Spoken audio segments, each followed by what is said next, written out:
Welcome back, ScreenRanters. Today we're gonna do something a little different and get the old creative juices flowing. We're going to take the original 2012 Avengers team and do some reimagining. What if the iconic film was made in the 80s and today? That's right, some fan casting.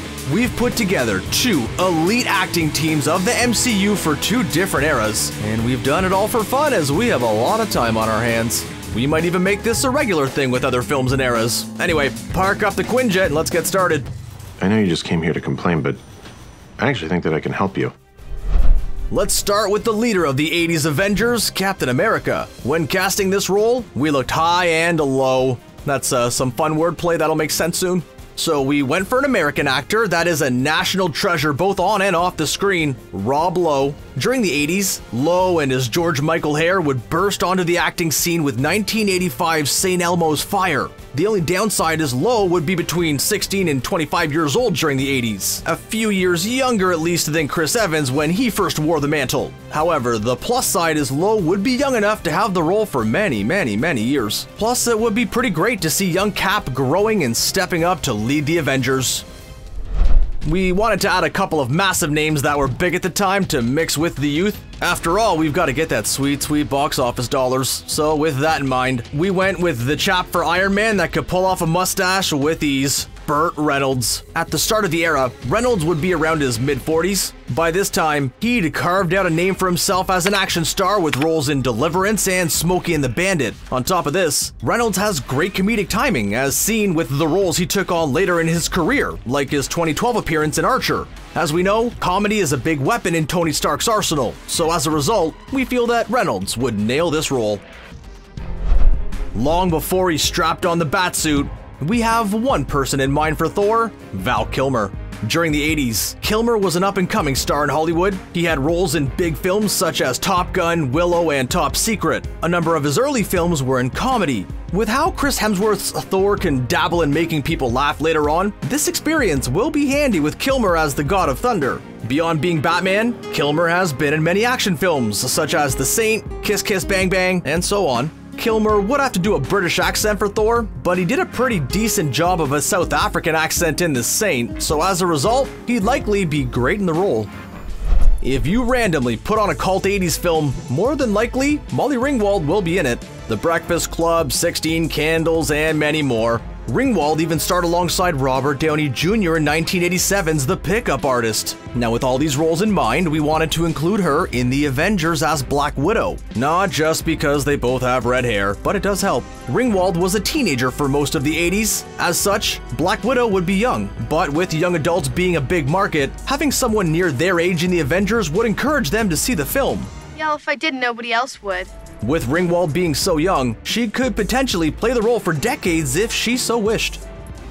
Coming into the 80s, Robert De Niro was one of the greatest actors on the planet. He'd won one Oscar in the 70s for his role in The Godfather Part 2, then he won his second for 1980's Raging Bull. So if Marvel could secure such a massive name, well, that'd be delightful.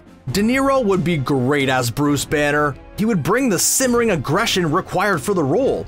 Due to the time period, creating Hulk would be tricky, as CGI wasn't so great then. So it could mean another actor would have to step in and be spray-painted green as the Hulk, a la Lou Ferrigno in the Incredible Hulk TV series. We suggest former wrestler Lex Luger for the role of Hulk. For the role of Hawkeye, we have an actor that actually worked with De Niro for 1987's The Untouchables, Kevin Costner. Before he was able to fire arrows in Robin Hood, Prince of Thieves, Costner would be Clint Barton. Just mentioning that film has caused that Bryan Adams song to be stuck in our heads. Costner only started his film acting career in 1984. By the end of the decade, he was one of the most in-demand actors in the world. He has a lot of experience with action films, Waterworld, The Bodyguard, and so on. In 2007's Mr. Brooks, Costner showcased a darker side that would be very interesting in his role of Marvel's Archer. Hopefully he has a better time than his character did in 2013's Man of Steel. We finish off the 80s Avengers with the film's big bad, Loki. With a history of performing in a British accent and confusing people on his actual nationality, the role should go to only one man, Johnny Depp. It helps that he naturally has dark hair as well. Depp was a relative unknown during the 80s. He got his big break due to the TV show 21 Jump Street in 1987. From there, he went on to be nominated for an Oscar 3 times. So far, anyway. Depp tends to perform well with mischievous characters, such as Pirates of the Caribbean's Jack Sparrow, Sweeney Todd, Harry Potter universe's Gellert Grindelwald, and so on. There isn't anyone more of a rascal in the MCU than the trickster god. We kick off the present-day Avengers with someone else who's been in the 21 Jump Street franchise. For the role of Captain America, we've gone with Channing Tatum. Tatum has been in a number of action films, such as G.I. Joe and White House Down, giving him plenty of experience, which will help him throwing the mighty shield of Cap. On top of this, Tatum is a comic fan. For starters, he's been the voice of Superman in the Lego films and appeared in the Kingsman franchise. For a long time, he was tied to the Gambit film and one of the key people attempting to get it made. Sadly, that film has been shelved indefinitely, but it does open Tatum up to be Steve Rogers instead. Is there any other actor today with more of a suave attitude than Jon Hamm? No, there isn't. The two-time Golden Globe-winning Mad Men star would be ideal for the role of Tony Stark. His arrogant acting in Mad Men as Don Draper perfectly encapsulates the spirit of Iron Man. He'd also pull off a great goatee for the role of Stark. On top of this, Hamm has shown his comedic side numerous times in his career, such as when he starred alongside Daniel Radcliffe in the TV series A Young Doctor's Notebook, as well as guest appearing with the iconic Matt Berry in Toast of London. Hamm has also dabbled in the comedic adaptation realm when he lent his voice to the Legion TV show. He's also not a stranger to Disney, since he was in 2014's $1 Million Arm. Just by looking at Charlie Hunnam, he already looks like he could be cosplaying as Thor. The British actor recently came back into the spotlight with his role as Ray in Guy Ritchie's The Gentleman. Before that, Hunnam first made his name as Jax Teller in Sons of Anarchy. Since then, he's starred in numerous blockbuster films. He was in 2013's Pacific Rim, and he ruled the kingdom in 2017's King Arthur: Legend of the Sword. With Hunnam's range of acting, he would be ideal to become Thor. He was apparently strongly considered for the role before Chris Hemsworth was chosen. If Marvel wants to keep the more comedic side of Thor, then Hunnam has experience with that as well. He was in Judd Apatow's TV show Undeclared with Seth Rogen. For the role of Black Widow, aka Natasha Romanoff, we considered numerous names. However, one stood out above the others: Jennifer Lawrence. She already brings a load of star power, which will greatly help the franchise at the box office. On top of this, Lawrence is an Oscar winner. Beyond picking up awards for her acting talents, she also has plenty of experience in action films. For starters, she was the lead in the Hunger Games franchise. Then she pretty much was Black Widow in all but name in 2018's Red Sparrow. She's also been in a comic film adaptation as Mystique in the reboot of Fox's X-Men franchise. You know, I really believed that once. At least with Romanoff, Lawrence won't have to be sat in a makeup chair for hours while she slowly begins to ponder her career. Since we're doing the modern day, we don't need a beefy stand-in actor that gets spray painted to be Hulk. CGI can be pretty great. So, we only need one performer to be Bruce Banner and Hulk. In the end, we've gone with the great Michael Shannon. The two-time Oscar nominee looks just like Banner. On top of his phenomenal acting skills, Shannon has played various baddies over his career. As such, he's able to portray the role of Banner as he struggles with suppressing his angry, smashy side. Shannon has experience in comic adaptations as well, as he played General Zod in 2013's Man of Steel, before Kal-El provided some amateur chiropractic moves.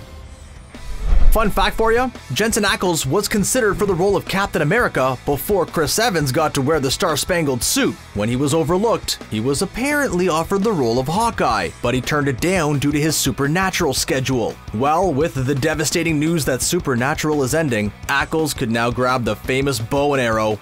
Due to SPN, Ackles has learnt a lot about combat acting, which makes him ideal for the battling prowess of Clint Barton. Beyond Ackles' outstanding performance as Dean Winchester, seriously, watch the mirror scene in the episode regarding Dean. He has also been involved with comic adaptations. He did voice acting as Jason Todd in the animated Batman Under the Red Hood film. He also had a reoccurring role in Series 4 of Smallville.